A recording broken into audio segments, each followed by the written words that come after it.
बोलो नीप करोरी बाबा महाराज की जय, परम पूज्य सिद्धि माता की जय, भक्त वत्सल हनुमंत लाल की जय। मैं doctor Umesh Bajpai BNK miracles में आप सभी का स्वागत करता हूं। दोस्तों, बाबा महाराज की लीलाओं का गुणगान मैं बराबर करता आ रहा हूं। इनके पीछे हमारा उद्देश्य जो है वो सिर्फ ये है कि अपने बाबा महाराज की लीलाओं को जितना अधिक से अधिक आप लोगों तक पहुंचा सकूं, वो मेरे लिए बड़ा सौभाग्यपूर्ण होगा। अब ये आप तक पहुंचती हैं, आप उसे सुनते हैं कि नहीं सुनते हैं, ये आपके भाग्य के ऊपर है, आपके प्रारब्ध के ऊपर है। क्योंकि एक बात जान लीजिए, बिनु हरि कृपा मिले नहीं संता, सो करि कृपा करें दुख अंता। जब तक ईश्वर की कृपा नहीं होगी, जब तक उनकी दया आप पर नहीं होगी, आप भक्ति भी नहीं कर सकते। भक्ति इतनी आसान चीज़ नहीं है।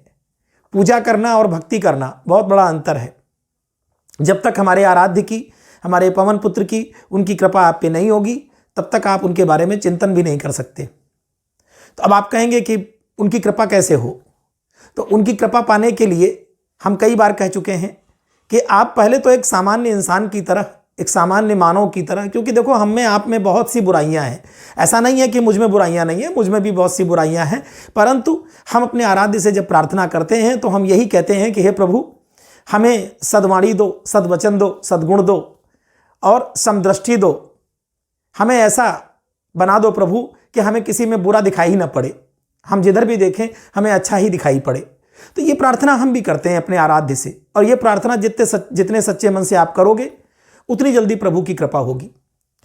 राग, द्वेष और अहंकार, इन सब चीज़ों में मनुष्य जकड़ा हुआ है। कितने भी बड़े बन जाएं आप, कितना भी धन अर्जित कर लें आप, लेकिन यदि आपके पास प्रभु की कृपा नहीं है तो आप उसका उपभोग, उसका शांतिपूर्ण तरीके से आप जीवन यापन नहीं कर सकते। तो आज की जो लीला प्रभु की है कुछ इसी प्रकार की है और कैंची धाम से जुड़ी हुई है। यदि आप तैयार हो तो हम आपको सुनाएं। बात है कैंची धाम की।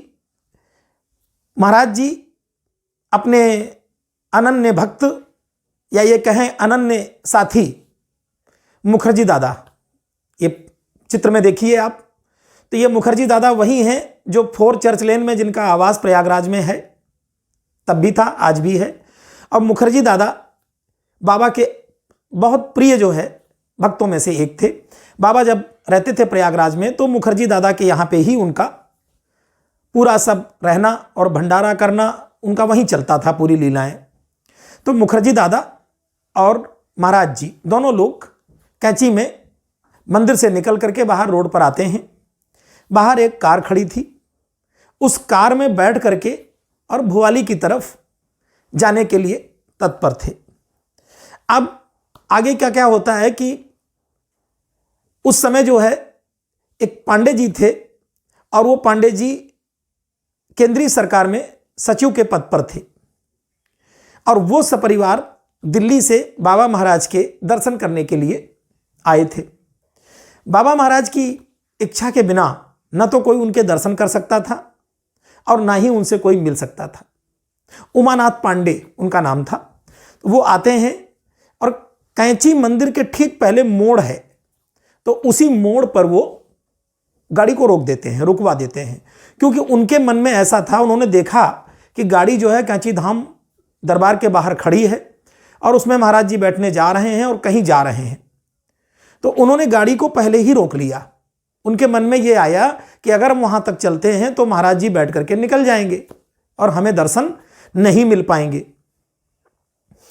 इसलिए उन्होंने और पहले ही अग्रिम मोड़ पर ही गाड़ी को रुकवा लिया, इस चालाकी में कि अभी महाराज जी आएंगे तो हम सामने खड़े होकर के और रुक करके उनके दर्शन कर लेंगे। उनकी भी भक्त के हिसाब से इच्छा थी, लेकिन महाराज जी की इच्छा के बिना कोई कैसे उनसे मिल सकता है, ये बात महाराज जी को भी पता थी। और मुखर्जी दादा साथ में थे। मुखर्जी दादा भी ये पूरी स्थिति देख रहे थे कि वो लोग, पांडे जी अपने सपरिवार गाड़ी रोक करके मोड़ पर खड़े हो गए हैं। मुखर्जी दादा ने ये बात महाराज जी से कही कि महाराज जी ऐसे ऐसे देखिए, वो लोग वहाँ पे खड़े हैं और वो आपके दर्शन की चेष्टा कर रहे हैं। तो महाराज जी ने कहा कि दर्शन उन्हें नहीं होंगे। अब उनकी इच्छा के बिना क्या संभव है दर्शन करना? बिल्कुल नहीं। उन्होंने कहा दर्शन नहीं होंगे। तो मुखर्जी दादा भी चुप हो गए। तो बोले प्रभु, लेकिन हम लोग कैसे बच पाएंगे? जा तो उधर ही रहे हैं और उधर से जाएंगे तो सामने वो रोक लेंगे तो महाराज जी बोले कि कैसे रोक लेंगे? बोले आपकी गाड़ी के सामने खड़े हो जाएंगे। बोले चलिए आप बैठिए गाड़ी में, आप परेशान मत होइए। और मुखर्जी दादा से कहा कि आप पिछली सीट पर अपने सर को झुका लीजिए जिससे कि वो आपको देख ना पाए। मुखर्जी दादा ने सर को झुका लिया। गाड़ी भुवाली की तरफ चल देती है। वो पांडे जी पूरा सपरिवार गाड़ी के इस दृश्य को देख रहे हैं कि बाबा महाराज बैठे, मुखर्जी दादा उसमें बैठे, गाड़ी चल दी और उन्हीं की तरफ आ रही है। लेकिन पांडे जी के सामने से वो गाड़ी कैसे अदृश्य हो गई, कहाँ चली गई, किधर गई, पांडे जी को कोई अता पता नहीं चला। पवन पुत्र हनुमान ने अपनी उस गाड़ी को कहाँ गायब कर दिया ये वो जान ही नहीं पाए। जब काफ़ी देर हो गई और गाड़ी उनको नहीं दिखाई पड़ी, कैंची धाम के सामने भी नहीं थी, तो बहुत कम दूरी है, दिखता है उस मोड़ से मंदिर की दूरी बहुत कम है, दिखता है। तो पांडे जी गाड़ी स्टार्ट करके और कैंची धाम दरबार के सामने पहुंचते हैं। जब वहां पहुंचते हैं तो वहां बहुत सी भीड़ लगी हुई थी जो बाबा महाराज को विदा करने आई थी। क्योंकि बाबा महाराज जब भी कहीं चलते थे तो उनको पूरी भीड़ जो है लाव लश्कर विदा करने चलती थी।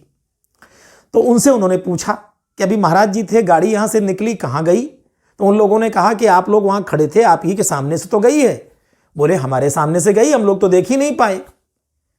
तब उनको ये लगा कि शायद महाराज जी की हमारे कृपा नहीं थी आज कि हम उनके दर्शन कर पाएं। और पांडे जी बड़े मायूस होकर के कैंची में मत्था टेक करके और वापस चले गए। लेकिन जब दोबारा पांडे जी आए तब उनको महाराज जी के दर्शन हुए। तो इस प्रकार की बहुत सी लीलाएं हैं। अच्छा, इस लीला से आपको क्या शिक्षा मिलती है? इस लीला से ये शिक्षा मिलती है कि आप मन, वचन और कर्म से प्रभु के प्रति सच्चे सेवक बने, उनके प्रति अपना अच्छा भाव रखें। केवल पाने की चेष्टा ना करें कि बाबा हमारा ये पूर्ति कर दोगे तो हम ये कर देंगे, बाबा हमारा ये कर दोगे तो हम ये कर देंगे। हम ये भी चेष्टा कभी करें कि हमारे प्रभु के लिए हमारी तरफ से क्या हो सकता है, हम उनके बारे में क्या कर सकते हैं। कभी हम भी उनकी खबर लें, यही नहीं कि वही हमारी खबर लें, कभी हम भी तो उनकी खबर लें कि हमारे प्रभु कैसे हैं। तो फिर आप कैंची जाएं तो भी दर्शन होंगे, कैंची नहीं जाएंगे तो भी दर्शन होंगे। हमारे महाराज जी तो इतने भोले हैं कि वो आपके घर आकर के आपको दर्शन दे देंगे जब उनकी कृपा आप पर होगी। तो आप आज की लीला आपको कैसी लगी कमेंट बॉक्स में अवश्य बताइएगा। बोलो नीप करोरी बाबा महाराज की जय, परम पूज्य सिद्धि माता की जय, भक्त वत्सल हनुमंत लाल की जय।